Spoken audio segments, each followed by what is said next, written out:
ஒரு அழகான நட்பு கதை பார்க்க போகிறோம். இந்த கதையில் பார்த்திங்கன்னா மாரல் என்னென்னா, ஆபத்து நேரத்தில் உதவுறவன் தான் உண்மையான நண்பன். ஓகேங்களா? இந்த கதையில் 2 நண்பர்கள் இருக்காங்க. ஒருத்தன் பேர் ஹிக்கி, ஒருத்தன் பேர் விக்கி. இவங்க 2 பேரும் க்ளோஸ் ஃப்ரெண்ட்ஸ்.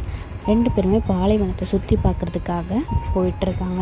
இப்படி போகிற வழியில் திடீர்னு 2 பேர்த்துக்கு வாக்குவாதம் வந்துடுச்சு. அந்த வாக்குவாதத்தினால விக்கிங்கிறவன் ஹிக்கியை ஓங்கி கன்னத்தில் அரைஞ்சிட்டான். அதனால் ஹிக்கிக்கு விக்கி மேலே ரொம்ப கோவம் வந்துருச்சு. அதுக்கப்புறம் தொடர்ந்து பாலைவனத்தில் சுற்றி பார்த்துட்டு இருக்கும்போது இந்த கோவத்தினால ஹிக்கிங்கிறவன் அங்கே இருக்க மண்ணிலெல்லாம் தப்பாக விக்கியை பற்றி எழுதி வச்சிட்டான். இதை தெரிஞ்சும் விக்கி ஒன்றும் கண்டுக்காமல் 2 பேர் தொடர்ந்து ட்ராவல் பண்ணிட்டுருக்காங்க. அப்போ தூரத்தில் அழகான அருவி இருக்குது. அந்த அருவியில் 2 பேர் குளிக்கும்போது ஹிக்கி மறுபடியும் மாட்டிக்கிட்டான். அதுக்காக விக்கி அவன் பண்ணதெல்லாம் மறந்துட்டு அவனுக்கு ஹெல்ப் பண்ணி அவனை அந்த ஆபத்துலேருந்து காப்பாற்றி கொண்டு வந்துட்டான். அதுக்கப்புறம் ஹிக்கி நான் உன்னை நினச்சதெல்லாம் தப்புன்னு சொல்லி மன்னிப்பு கேட்டு 2 பேரும் சமாதானமாயிட்டாங்க.